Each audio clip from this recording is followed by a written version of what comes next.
Here's an advent calendar. Let's get to know who God is, a day and a name at a time.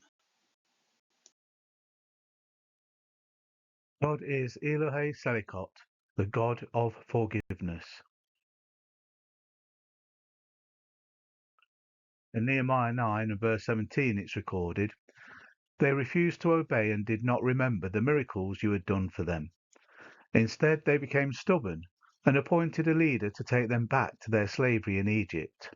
But you are a God of forgiveness, gracious and merciful, slow to become angry, and rich in unfailing love. You did not abandon them." The following verses go on to say how God's people turned from him and worshipped idols, even claiming that those idols are the ones that saved them. Yet in his grace and mercy, having rescued them from Egypt, he continued to look after them.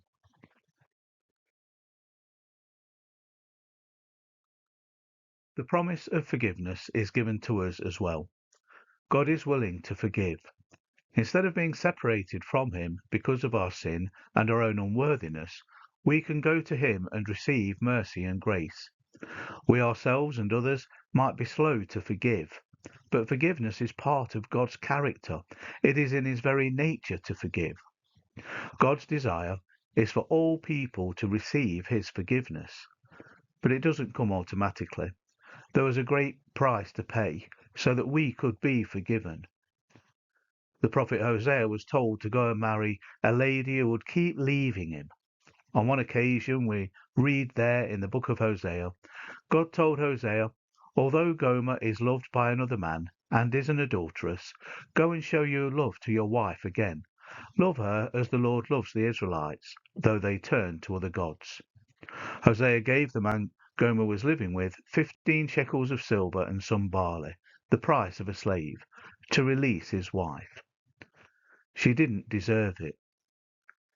But Hosea was to demonstrate God's love for his people.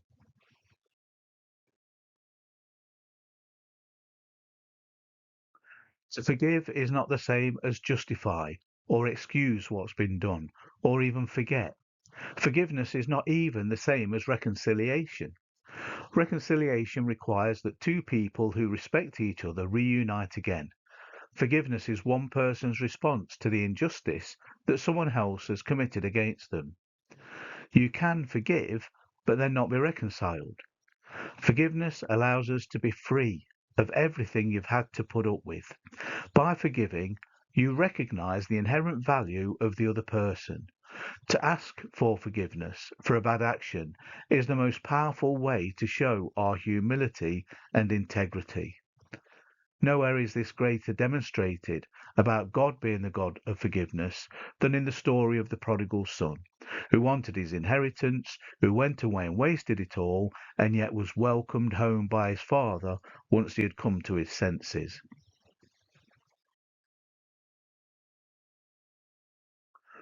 We then must, of course, according to Jesus' teaching, forgive others as we have been forgiven. And it is this that is our motivation, not the actions or attitude of others.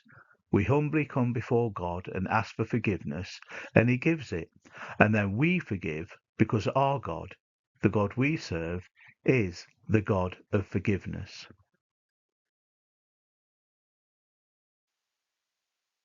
We are the Northampton Church of Christ. Visit our website at northampton.church to find out more about us. If you would like to study with us online or in person, take a look at storyofredemptionfilms.com. You can find us on Facebook, or send us an email at northamptonchurchofchrist@yahoo.co.uk.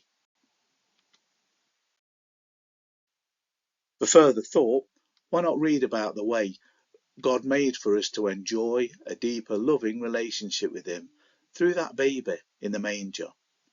Why not consider deepening your relationship with God using the journal Search Me, based on Psalm 139? You could help make God your priority using the journal Prioritizing the Promise. All are available on Amazon, in Kindle and on paperback.